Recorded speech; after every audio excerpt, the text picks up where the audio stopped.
Middle ইস্টের ভিতরে আপনি যাবেন কাজ করার জন্য।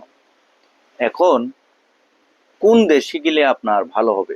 অনেকে বলতেছেন, অনেকেই প্রশ্ন করতেছেন জানার জন্য যে সৌদি আরব গেলে ভালো হবে, না কুয়েত গেলে ভালো হবে, না কাতার গেলে ভালো হবে। মিডল ইস্টের যে সমস্ত দেশ রয়েছে, যে কোনো একটা দেশে আপনি যেতে চাচ্ছেন।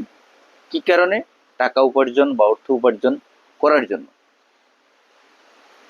মিডল ইস্টের যে কোনো দেশে আপনি যান না কেন, আপনাকে একটা কর্ম শিখতে হবে, একটা কাজ শিখতে হবে। দেখেন, আমরা কিন্তু অনেকেই কোনো কাজ জানি না। আপনি এই যে দেখেন, কাজের কোনো বিকল্প নেই ভাই। কাজটা যদি যে কোনো কাজ হোক, তবে আপনি যে দেশে যাচ্ছেন, যে দেশে যাওয়ার জন্য আপনি চেষ্টা করতেছেন এবং আপনি সে দেশেই যাবেন, একটা নিশ্চিত।